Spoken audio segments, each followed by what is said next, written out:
Bulletin की शुरुआत में नरेंद्र मोदी सरकार के 11 साल पूरे होने पर देखते हैं हमारी खास कवरेज।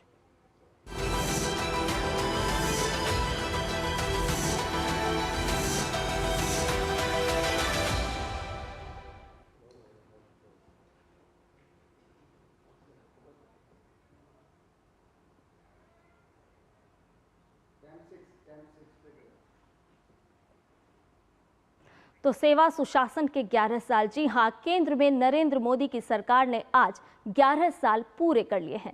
पिछले साल 2024 में आज ही के दिन बतौर प्रधानमंत्री नरेंद्र मोदी ने लगातार तीसरी बार शपथ ली थी। इस तरह आज उनके पीएम के रूप में 11 साल पूरे हो रहे हैं। उनके नेतृत्व में एनडीए की सरकार लगातार सफलता के नए आयाम गढ़ रही है।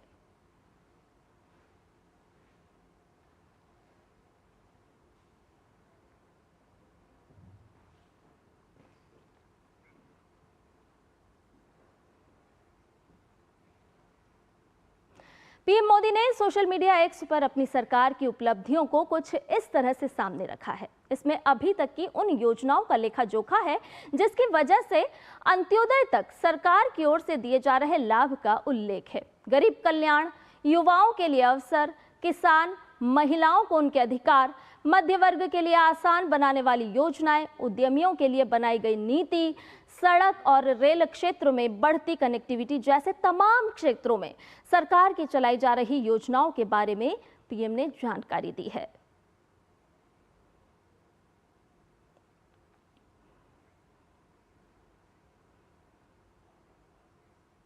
और पीएम ने आज इस विशेष अवसर पर सोशल मीडिया एक्स पर कुछ खास लिखा है। पीएम ने लिखा है कि 140 करोड़ भारतीयों के आशीर्वाद और सामूहिक भागीदारी से संचालित भारत ने विभिन्न क्षेत्रों में तेजी से परिवर्तन देखे हैं। सबका साथ, सबका विकास, सबका विश्वास और सबका प्रयास के सिद्धांत से प्रेरित होकर एनडीए सरकार ने गति, पैमाने और संवेदनशीलता के साथ पथ प्रदर्शक परिवर्तन किए हैं। आर्थिक विकास से लेकर सामाजिक उत्थान तक लोगों पर केंद्रित समावेशी और सर्वांगीण प्रगति पर ध्यान केंद्रित किया गया है। आज भारत न केवल सबसे तेजी से बढ़ने वाली प्रमुख अर्थव्यवस्था है, बल्कि जलवायु कार्रवाई और डिजिटल नवाचार जैसे महत्वपूर्ण मुद्दों पर एक प्रमुख वैश्विक आवाज भी है।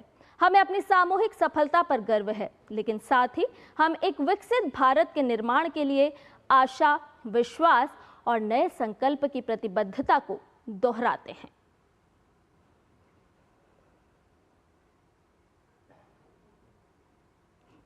और इस अवसर पर प्रधानमंत्री नरेंद्र मोदी ने सोशल मीडिया प्लेटफॉर्म एक्स पर नमो ऐप का लिंक साझा करते हुए लिखा कि पिछले 11 वर्षों में कई सकारात्मक बदलाव आए हैं और जीवन सुगमता को बढ़ावा मिला है। नमो ऐप आपको इस परिवर्तनकारी यात्रा की जानकारी एक अभिनव तरीके, इंटरैक्टिव गेम, क्विज, सर्वेक्षण और ऐसे ही अन्य प्रारूपों से देते हैं। आपको इसमें शामिल और प्रेरित करते हैं।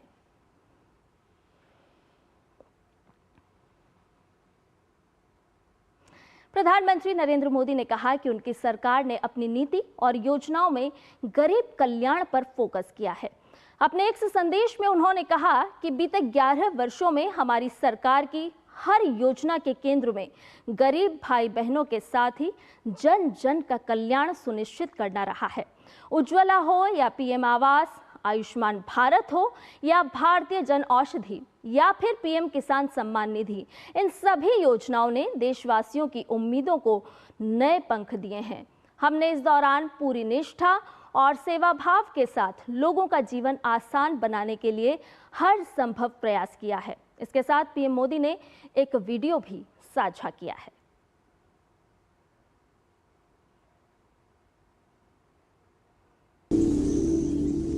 हर सुबह सूरज सिर्फ उजाला नहीं लाता है एक नई उम्मीद। उजाला तो दिखता है, पर उम्मीद जो दिखती नहीं, पर हर छोटे से छोटे बदलाव के पीछे होती है। जब उज्ज्वला योजना से 10 करोड़ से ज्यादा फ्री एलपीजी कनेक्शन मिले, तो धुएं ही नहीं, बीमारियों से भी बचाव हुआ और भविष्य को बेहतर बनाने का समय भी बचा। मुद्रा योजना से मिले 34 करोड़ से अधिक लोन से महिलाओं ने अपना कारोबार तो शुरू किया ही, एक नया आत्मविश्वास भी पाया। जब हाथ का हुनर आमदनी में बदला तो वो कमाई कहीं बच्चों के स्कूल की फीस बनी और कहीं दवाई का खर्चा। प्रधानमंत्री आवास योजना से 4 करोड़ से अधिक परिवारों के घर पक्के हुए, तो छत का स्वाभिमान मिला और हौसलों को पंख भी। ठीक ऐसे ही जब पीएम किसान से 3,70,000 करोड़ पहुँचे करोड़ों किसानों तक, तो खेती की छोटी से छोटी चीजों के लिए किसी से उधार लेने की जरूरत खत्म हुई और खेतों को समय पर बीज खाद मिला, पैदावार बढ़ी और खुशियां भी। और जब कठिन मौसम से जूझी फसल, तो प्रधानमंत्री फसल बीमा योजना ने 1,75,000 करोड़ रुपए की मदद की। मौसम की चिंता नहीं रही जब नुकसान की पूरी भरपाई हुई। 16,000 से ज्यादा जन औषधि केंद्रों से 90% तक सस्ते दामों पर क्वालिटी दवाइयाँ मिली, तो गरीब और जरूरतमंद के 38,000 करोड़ बचे और लोग दवाई की पर्ची के खर्चे से घबराए नहीं। आयुष्मान भारत से 55 करोड़ से अधिक लोगों को जब 5 लाख तक का मुफ्त इलाज मिला, तो बीमार लाचार नहीं रहा। इन 11 सालों में उम्मीद ने विकास देखा, धुआं मुक्त चूल्हा देखा, पक्की छत देखी और देखा घर तक नल और बिजली, मुफ्त इलाज का भरोसा देखा।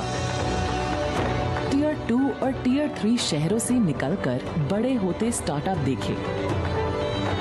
देश को डिफेंस इंपोर्टर से डिफेंस एक्सपोर्टर बनते देखा। माननीय प्रधानमंत्री नरेंद्र मोदी जी के कुशल नेतृत्व में ये सिर्फ उम्मीदों की नहीं, उम्मीदों के सच होने की कहानी है और यही तो है विकसित भारत का अमृतकाल। सेवा, सुशासन, गरीब कल्याण के 11 साल। और वहीं रक्षा मंत्री राजनाथ सिंह ने प्रधानमंत्री नरेंद्र मोदी के 11 साल पूरे होने पर कहा कि इस दौरान रक्षा क्षेत्र आत्मनिर्भरता की ओर मजबूती से आगे बढ़ा है। उन्होंने अपने एक संदेश में कहा कि प्रधानमंत्री श्री नरेंद्र मोदी के दूरदर्शी नेतृत्व में पिछले 11 वर्षों की सेवा में भारत ने अभूतपूर्व विकास और युगांतकारी राजनीतिक, सामाजिक और आर्थिक परिवर्तन देखे हैं। आम नागरिक के लिए जीवन को आसान बनाने से लेकर व्यापार करने में आसानी लाने तक भारत ने प्रगति की कहानी फिर से लिखी है। प्रधानमंत्री श्री नरेंद्र मोदी के आत्मनिर्भर भारत के दृष्टिकोण से प्रेरित होकर रक्षा क्षेत्र आत्मनिर्भरता की ओर मजबूती से आगे बढ़ा है और भारत अब दुनिया के शीर्ष 5 अर्थव्यवस्थाओं में गर्व से खड़ा है। भारत आज हर कीमत पर अपनी संप्रभुता और क्षेत्रीय अखंडता की रक्षा करने के अपने संकल्प में अच्छी तरह से सुसज्जित, आश्वस्त और अडिग है।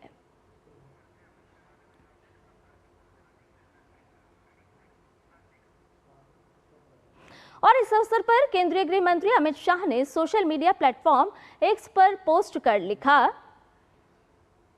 उन्होंने आगे लिखा कि मोदी सरकार के ऐतिहासिक 11 वर्ष जनसेवा के संकल्प, साधना और समर्पण का देश ने आर्थिक पुनरुत्थान, सामाजिक न्याय, सांस्कृतिक गौरव और राष्ट्रीय सुरक्षा का एक नया युग देखा है। स्पष्ट नेतृत्व, अडिग संकल्प और लोक सेवा की नियत से सेवा, सुरक्षा और सुशासन के नए कीर्तिमान बने हैं। 2014 में जब मोदी जी ने देश की बागडोर संभाली, तब देश में पॉलिसी पैरालिसिस था। उन्होंने आगे लिखा कि साल 2014 से पहले ना नीतियां थी, ना नेतृत्व था और सरकार में घोटाले चरम पर थे। साल 2014 से पहले अर्थव्यवस्था जर्जर और शासन व्यवस्था दिशाहीन थी। मिनिमम गवर्नमेंट, मैक्सिमम गवर्नेंस से देश के विकास की स्पीड और स्केल बदल गई। किसान, महिलाएं, पिछड़े, दलित और वंचित शासन के केंद्र में आए। तुष्टीकरण को समाप्त किया गया। सबका साथ, सबका विकास, सबका विश्वास और सबका प्रयास की कार्य संस्कृति बनी। बीते 11 साल राष्ट्रीय सुरक्षा की दिशा में भी मील का पत्थर सिद्ध हुए। नक्सलवाद अपनी अंतिम सांसें गिन रहा है। जम्मू कश्मीर और पूर्वोत्तर में शांति की स्थापना हुई। भारत अब आतंकवादी हमलों का जवाब आतंकियों के घर में घुस कर देता है। मोदी सरकार के नेतृत्व में बदल गई है भारत की तस्वीर। मोदी 3.0 में नया भारत रिफॉर्म, परफॉर्म और ट्रांसफॉर्म की शक्ति के साथ आगे बढ़ रहा है। देशवासियों के जीवन में लगातार आ रहे हैं सकारात्मक परिवर्तन। हर क्षेत्र में नंबर 1 भारत बनाने की ये यात्रा ऐसे ही जारी रहेगी।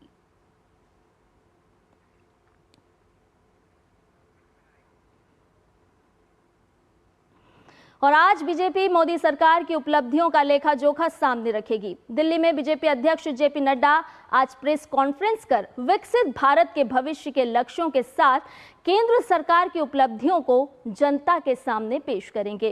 इसके साथ ही बीजेपी शासित राज्यों के सीएम और केंद्रीय मंत्री भी अलग अलग राज्यों में प्रेस कॉन्फ्रेंस कर जनता के सामने मोदी सरकार की उपलब्धियों को रखेंगे। साथ ही 11 जून को यह अभियान जिला स्तर तक पहुंचेगा, जिससे पार्टी की उपलब्धियों का संदेश गांव-गांव तक जाए।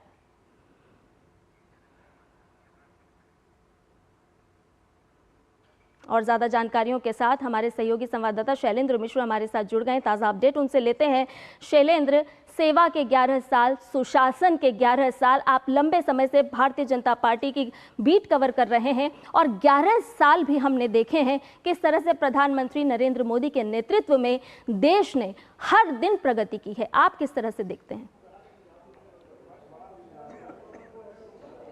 देखिए संध्या, 2014 से 2025 के बीच किस तरह से विकास हुआ है, क्या बदलाव आया है, इसके लिए जानना जरूरी है कि 2014 से पहले हम कहाँ खड़े थे।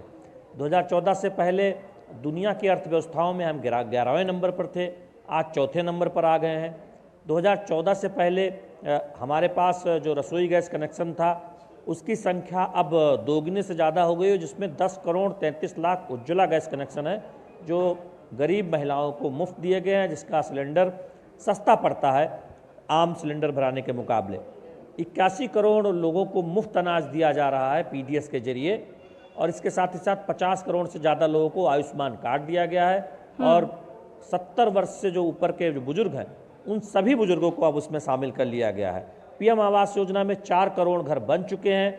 अभी भी ये योजना तेजी से आगे बढ़ रही है, यानी कोई भी बेघर न रहे, उस दिशा में आगे बढ़ा जा रहा है जी। 2014 के बाद हर गाँव में बिजली पहुँचाई गई और हर घरों में जो इच्छुक घर हैं वहाँ बिजली सुनिश्चित की गई। और अब उससे आगे बढ़ा जा रहा है, यहाँ पीएम सूर्य घर योजना है, यानी बिजली आप उत्पादन भी करिए सोलर के जरिए और आपको बिजली बिल भी एक तरह से नहीं चुकाना पड़ेगा अगर पीएम सूर्य घर योजना में जाते हैं जी। तो विकास को आगे ले जाना और एक रूपरेखा के साथ कि विकसित भारत का जो संकल्प है उसे कैसे पूरा किया जा सकता है। आप अगर दूसरे पहलुओं को देखें, विरासत से साथ विकास की बात हो या फिर इंफ्रास्ट्रक्चर डेवलपमेंट की बात हो, आप देखें हाईवे निर्माण हो, हाल ही में आप जानते हैं अभी 2 दिन हुए हैं जब प्रधानमंत्री नरेंद्र मोदी ने जम्मू कश्मीर में चिनाब में हम जानते हैं कि वो एक ऐसे पुल का उद्घाटन किया जिससे घाटी तक रेल सुनिश्चित हुई है। दुनिया ने देखा उस भारत के उस बड़े सफलता को। आप अंतरिक्ष में जाइए तो आप देखिए कि एक के बाद एक सफलता मिली है। आप रक्षा क्षेत्र में देखिए तो हम आत्मनिर्भर बनने की ओर आगे बढ़ रहे हैं। दुनिया में अब भारतीय जो रक्षा कंपनियां हैं उनके उत्पादों की मांग हो रही है। डिफेंस सेक्टर में आप देखें तो तेज प्रगति हुई है। आप पीएलआई स्कीम के जरिए आप देखें कि जो उत्पादक वाले क्षेत्र हैं जहां पर काफ़ी रोजगार पैदा हो सकता है, चाहे वो कपड़ा क्षेत्र हो या फिर इलेक्ट्रॉनिक मैन्युफैक्चरिंग हो, वहाँ पर तेज प्रगति हुई है। खासतौर पर आप देखें इलेक्ट्रॉनिक मैन्युफैक्चरिंग में जो आधुनिक इलेक्ट्रॉनिक मैन्युफैक्चरिंग है जिसमें सेमीकंडक्टर हैं, चिप मेकिंग, उसमें हम किस तरह से आगे बढ़े हैं। आज आईफोन भारत में बन रहे हैं, स्मार्टफोन भारत में बन रहे हैं और केवल बन ही नहीं रहे, दुनिया के बड़े केंद्र के तौर पर अब भारत विनिर्माण सेक्टर में आगे बढ़ा है। तो गरीब युवा किसान की तो चिंता हुई है, अंत्योदय के जरिए समाज के अंतिम पायदान पर खड़े व्यक्ति की चिंता तो हुई है, साथ ही साथ ये भी सुनिश्चित हुआ है कि हम तेज आर्थिक विकास करें, हमारा इंफ्रास्ट्रक्चर दुनिया के किसी भी विकसित देश से कमतर न हो। अब तो दुनिया के विकसित देश भी हमसे सीख रहे हैं और ये सुनिश्चित करें कि और एक बेहतर शैलेंद्र, जीवन इसीलिए लोग जी पाए। और यही वजह हम है बार कि बार जितनी ये भी आबादी कहते नहीं हैं होती उतने जी। 27 करोड़ लोग गरीबी रेखा से बाहर आए। शैलेंद्र, इसीलिए हम बार बार कहते हैं कि बदला हुआ भारत है, और इसीलिए आज उस पूरे 11 साल की यात्रा को भी हमें देखना बहुत ही महत्वपूर्ण और जरूरी हो जाता है, क्योंकि न केवल जन कल्याण की भावना से देश में हर रोज प्रगति हो रही है, बल्कि दुनिया के मानचित्र पर भी भारत आज सशक्तिकरण के साथ, एक सशक्त नेतृत्व के साथ खड़ा है, अपनी बात मजबूती से रख रहा है। बीते दिनों हमने जिस तरह से ऑपरेशन सिंदूर देखा, दुनिया ने देखा कि अब भारत किस तरह से जवाब देता है। देखिए, निश्चित तौर पर ऑपरेशन सिंदूर ने भारतीय सेना के शौर्य का प्रदर्शन दुनिया के सामने रखा है। प्रधानमंत्री नरेंद्र मोदी के नेतृत्व में भारतीय सेना ने जो शौर्य दिखाया, जो पराक्रम दिखाया, दुनिया ने उसको देखा है। और जो हमारा एक संकल्प है कि हम आतंकवाद के खिलाफ जीरो टॉलरेंस करेंगे, और अब अगर कोई आतंकी हमले की हिमाकत करता है, कोई भी दुश्मन देश या फिर कोई आतंकी संगठन, तो हम वहीं घुसकर मारेंगे। यानी हम ये नहीं सोचेंगे कि वो सीमा पार बैठा हुआ है या फिर सुरक्षित ठिकानों पर बैठा हुआ है। कोई भी ठिकाना आतंकियों के लिए सुरक्षित नहीं रहेगा अगर वो भारत की तरफ दुस्साहस करता है, भारत की तरफ देखने की कोशिश करता है। तो ये एक प्रधानमंत्री नरेंद्र मोदी की अगुवाई में हम कह सकते हैं कि एक हमारी जो प्रतिबद्धता है आतंकवाद खत्म करने को लेकर, उस दिशा में एक बहुत महत्वपूर्ण कदम है कि दिखाता है कि हम सख्ती से आतंकवाद की समस्या से निपट रहे हैं। और हमने ये दिखाया भी है ऑपरेशन सिंदूर के जरिए। जब पहलगाम जो आतंकी घटना हुई उसका हमने जवाब दिया, और पीओके में पाकिस्तान में घुसकर सैन्य ठिकानों, आतंकी सैन्य ठिकानों में हम जानते हैं कि बाद में हमने देखा कि जब पाकिस्तान ने दुस्साहस किया तब हमने जवाब दिया, लेकिन आतंकी ठिकानों को हमने नष्ट करने का काम किया। तो ये बहुत महत्वपूर्ण है, चूंकि भारत दुनिया को एक संदेश दे रहा है कि आतंक के खिलाफ किसी तरह की कोई नरमी बरती नहीं जाएगी। शैलेंद्र, और इसीलिए हम देख रहे हैं कि सबका साथ सबका विकास के साथ ये सफर शुरू हुआ, जिसमें सबका विश्वास भी जुड़ा और सबका प्रयास भी जुड़ा। इसको हम किस तरह से देखते हैं, क्योंकि हम देख रहे हैं कि चारों ओर विकास की एक जो बयार बही है। हम पूर्वोत्तर की अगर बात करते हैं तो पूर्वोत्तर जिस तरह से कनेक्टिविटी के अभाव में था, वहां आज बड़े पैमाने पर कनेक्टिविटी हुई है। रेल रोड कनेक्टिविटी, गति शक्ति प्रोजेक्ट की अगर हम बात करें तो उसके माध्यम से आज पूरे देश में कहीं ना कहीं विस्तार हुआ है। इसको आप जरा हमारे दर्शकों को बताएं कि किस तरह से इस पूरे 11 साल की यात्रा को आप देखते हैं, इसका आकलन करते हैं। देखिए, प्रधानमंत्री अक्सर ये कहते हैं कि भारत का विकास पूर्वी भारत के बिना नहीं हो सकता, और कोई भी हिस्सा भारत का विकास में पीछे न रह जाए। और यही वजह है कि पूर्वी भारत पर विशेष जोर दिया गया है। एक तो शांति स्थापना की गई, जो उग्रवाद प्रभावित क्षेत्र थे वहाँ पर कदम उठाया गया। और आज आप उत्तर पूर्व के राज्य देखें तो वो अपने शांति के लिए जाने जाते हैं, विकास के लिए जाने जाते हैं, प्रचुर क्षमता के लिए जाने जाते हैं, चाहे वो हाइड्रो पावर की हो या फिर पर्यटन की क्षमता हो। और वो गेटवे के तौर पर, चूँकि बाकी जो एशिया से आप देखें तो बहुत रोजगार हो सकता है, बहुत व्यापार हो सकता है और रोजगार के कई अवसर पैदा हो सकते हैं। आप देखिए, प्राकृतिक खेती में अगुवाई करता हुआ पूर्वोत्तर नज़र आता है। तो इस तरह से हमने देखा है जो रेल कनेक्टिविटी, वायु कनेक्टिविटी और सड़क कनेक्टिविटी को बेहतर करके वहाँ के जो संसाधन हैं उनके जरिए विकास को आगे बढ़ाया गया, और उसमें स्थानीय लोगों की भागीदारी, उनको सबसे ज़्यादा फायदा हो, ये सुनिश्चित किया गया है। तो निश्चित तौर पर पूर्वोत्तर की जो विकास की कहानी है, अभी हाल ही में दिल्ली में पूर्वोत्तर को लेकर, विकास को लेकर इन्वेस्टर समिट हुई थी, और हमने देखा था कि लाखों करोड़ के प्रस्ताव पूर्वोत्तर भारत के लिए आए थे। तो ये दिखाता है कि जो विकास के दौर में कभी पीछे छूट गए थे जो राज्य या जो क्षेत्र, उन पर विशेष फोकस मोदी सरकार ने किया, और अब उसका असर भी दिखता है। जब पूर्वोत्तर में हम पर्यटन बढ़ता हुआ देखते हैं, पूर्वोत्तर में हम लगातार देखते हैं कि केंद्र सरकार के मंत्री वहां दौरे करते हैं, वहां पर रुकते हैं और योजनाओं की समीक्षा करते हैं। तो उसका एक बदलाव दिखता है उत्तर पूर्व के सभी राज्यों। बिल्कुल शैलेंद्र, और इसीलिए सेवा के 11 साल हैं, सुशासन के 11 साल हैं, और जनता का विश्वास लगातार प्रधानमंत्री नरेंद्र मोदी और उनके नेतृत्व वाली सरकार पर बढ़ता जा रहा है। और इसीलिए 11 साल बेहद ही महत्वपूर्ण हो जाते हैं, किस तरह से राष्ट्र अपने 2047 के विकसित भारत के संकल्प को लेकर के आगे बढ़ रहा है प्रधानमंत्री नरेंद्र मोदी के नेतृत्व में। बहुत बहुत शुक्रिया शैलेंद्र, तमाम जानकारी हमसे और हमारे दर्शकों से साझा करने के लिए।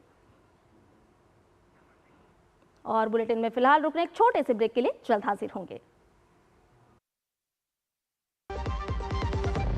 मैं 5 साल का था जब मैंने पहली बार पीएम मोदी को रेड फोर्ट से स्वच्छता का संदेश देते सुना था। फिर स्कूल में टीचर से जाना क्यों स्वच्छता जरूरी है। आज स्वच्छता मेरी आदत है। इस नए भारत ने बचपन से ही स्वच्छता का कल्चर देखा है। यही अमृत पीढ़ी बनाएगी विकसित भारत। मेरी पसंद, मेरी पसंद, मेरी पसंद, मेरी पसंद, हमारी पसंद, हम सबकी पसंद। मजबूत देश का मजबूत सरिया हो गया स्टील। LIC लाया है unit linked insurance plan index plus. जीवन बीमा पाइए और निफ्टी स्टॉक्स के साथ अपने मार्केट रिटर्न्स को तेजी से बढ़ाइए। इस अट्रैक्टिव कॉम्बिनेशन के साथ अपना कल सुरक्षित कीजिए। सिर्फ 2,500 रुपए मंथली प्रीमियम से शुरुआत कीजिए। आज ही LICindia.in पर जाएं। और ब्रेक के बाद आपका एक बार फिर से स्वागत है। हम बात कर रहे हैं सुशासन के, सेवा के और गरीब कल्याण के 11 वर्षों की। जी हां, विकास की नई गाथा लिख रहा भारत सुरक्षा के मोर्चे पर भी शक्ति और जोश से भरा है। ऑपरेशन सिंदूर में भारत ने आतंक के अड्डों को मिट्टी में मिला दिया। उधर विकास के प्रयासों में तकनीक के समावेश ने जीवन बेहतर बनाने में मदद की है। वहीं इंफ्रा विकास की अभूतपूर्व रफ्तार आर्थिक प्रगति की नई गति साथ लाई है।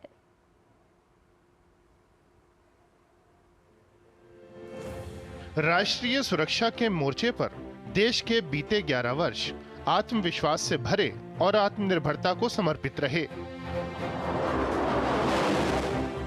पाकिस्तान के आतंकी नेटवर्क को तबाह करने वाले ऑपरेशन सिंदूर जैसे सैन्य अभियान हो या नक्सली हिंसा पर नियंत्रण, राष्ट्रीय सुरक्षा से जुड़ी हर चुनौती का देश ने निर्णायक जवाब दिया है। जम्मू कश्मीर के पहलगाम में पाकिस्तानी आतंकियों ने निर्दोष नागरिकों को धर्म पूछ-पूछ कर बेरहमी से मार डाला। भारत ने इस आतंकी कायरता का करारा जवाब दिया और घर में घुसकर आतंक के ठिकाने मिट्टी में मिला दिए। पाकिस्तानी सेना आतंकियों की मदद के लिए आगे आई तो उसे भी शर्मनाक शिकस्त का सामना करना पड़ा। भारत ने आतंक के खिलाफ अपनी नई नीति स्पष्ट कर दी। भारत पर आतंकी हमला हुआ, हम अपने तरीके से, अपनी शर्तों पर, अपने समय पर जवाब देंगे। दूसरा, कोई भी न्यूक्लियर ब्लैकमेल भारत नहीं सहेगा। तीसरा, हम आतंक की सरपरस्त सरकार और आतंक के आकाओं को अलग अलग नहीं देंगे।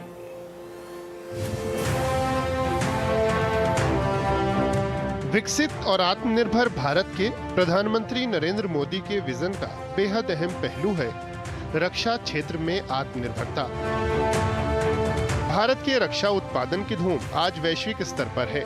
कभी रक्षा आयात पर निर्भर देश आज 100 से अधिक देशों को रक्षा उपकरण निर्यात कर रहा है। भारत के जिन रक्षा उत्पादों की जबरदस्त मांग है, उनमें bullet proof jacket, Dornier DO-228 विमान, चेतक हेलीकॉप्टर, तेज गति की इंटरसेप्टर नौकाएं और हल्के टॉर्पीडो शामिल हैं। इन उपलब्धियों के बाद भी देश यहीं नहीं रुकने वाला। देश ने 2029 तक 3 लाख करोड़ के रक्षा उत्पादन का लक्ष्य रखा है, ताकि भारत रक्षा विनिर्माण का ग्लोबल हब बन सके। रक्षा क्षेत्र सहित बढ़ते निर्यात के पीछे एक बड़ा कारण देश की तकनीकी उत्कृष्टता भी है। इस तकनीकी विकास ने गांव में ऑप्टिकल फाइबर से लेकर अंतरिक्ष में झंडे गाड़ने तक सब कुछ संभव कर दिखाया है। 2,14,000 ग्राम पंचायतों में ऑप्टिकल फाइबर बिछाना हो या 11 वर्षों में इंटरनेट यूजर्स की संख्या 285% बढ़ना। इससे स्पष्ट होता है कि तकनीक से आया बदलाव जमीनी स्तर तक पहुंचा है। देश तेजी से 1 ट्रिलियन की डिजिटल इकोनॉमी की तरफ बढ़ रहा है। इस उपलब्धि के पीछे एक बड़ी वजह इंफ्रा विकास है, डिजिटल इंफ्रा हो या अन्य आधारभूत ढांचा। 2014 के बाद 86 एयरपोर्ट चालू होने, केवल 5 वर्षों में 3600 किलोमीटर हाई स्पीड कॉरिडोर्स के निर्माण, पंबन ब्रिज और चिनाब ब्रिज जैसे इंजीनियरिंग के चमत्कार, ये सभी उपलब्धियां देश की स्पीड और स्केल को दिखाती हैं। रफ्तार भर्ती, सैकड़ों वंदे भारत ट्रेन हो या लोकोमोटिव और कोच निर्माण में नए कीर्तिमान, विकसित भारत की यात्रा पूरी शान और रफ्तार से आगे बढ़ती साफ देखी जा सकती है।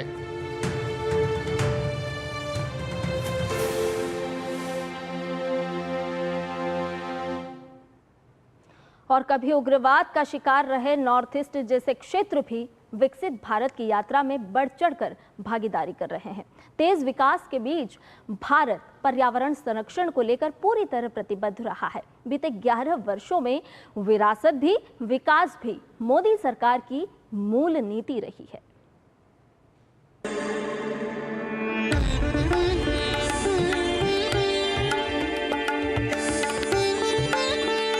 बीते 11 वर्ष भारत की समृद्ध विरासत के उत्सव के वर्ष रहे। विरासत भी विकास भी प्रधानमंत्री नरेंद्र मोदी की सरकार की मूल नीति है। अयोध्या में भव्य राम मंदिर निर्माण वो अवसर रहा जिसका इंतजार सदियों से कई पीढ़ियों को रहा था। पीएम मोदी की मौजूदगी में हुए भव्य प्राण प्रतिष्ठा कार्यक्रम को पूरी दुनिया में फैले करोड़ों श्रद्धालुओं ने देखा। 22 जनवरी 2024 का ये सूरज एक अद्भुत आभा लेकर आया है।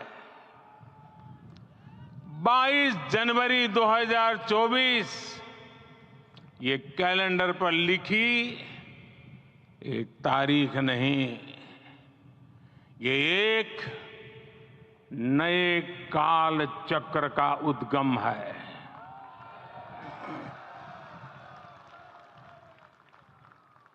राम मंदिर के भूमि पूजन के बाद से प्रतिदिन पूरे देश में उमंग और उत्साह बढ़ता ही जा रहा था। निर्माण कार्य देख देशवासियों में हर दिन एक नया विश्वास पैदा हो रहा था। आज हमें सदियों के उस धैर्य की धरोहर मिली है। आज हमें श्री राम का मंदिर मिला है। विश्व स्तरीय काशी विश्वनाथ कॉरिडोर और महाकाल प्रोजेक्ट, केदारनाथ पुनर्विकास परियोजना, सोमनाथ मंदिर पुनर्निर्माण परियोजना और 4 धाम NH कनेक्टिविटी कार्यक्रम, ये सभी प्रयास विरासत और विकास की इसी नीति की दिशा में उठाए गए बड़े कदम हैं। सिख तीर्थयात्रियों के लिए करतारपुर साहिब कॉरिडोर भी किसी सपने के सच हो जाने से कम नहीं रहा।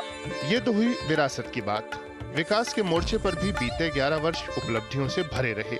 विकास की ये बयार नॉर्थ ईस्ट जैसे उन इलाकों में भी है जो कभी उग्रवाद के लिए जाने जाते थे। 2014 की तुलना में उग्रवाद में 64% कमी, एफ्स्पा क्षेत्रों में 75% की कमी और बोडो शांति समझौते ने विकास की मजबूत जमीन तैयार की है। नॉर्थ ईस्ट के सभी राज्यों में जन सुविधाओं का अभूतपूर्व विस्तार हुआ है। विकास के विस्तार ने विश्व भर की कंपनियों को भारत की ओर आकर्षित किया है। मीडिया और मनोरंजन जैसे क्षेत्रों में वेव्स जैसे प्रयास नई रचनात्मकता को आगे लाने में सहायक हो रहे हैं। Ease of doing business ranking में जबरदस्त छलांग ने कारोबार को आसान बनाया है।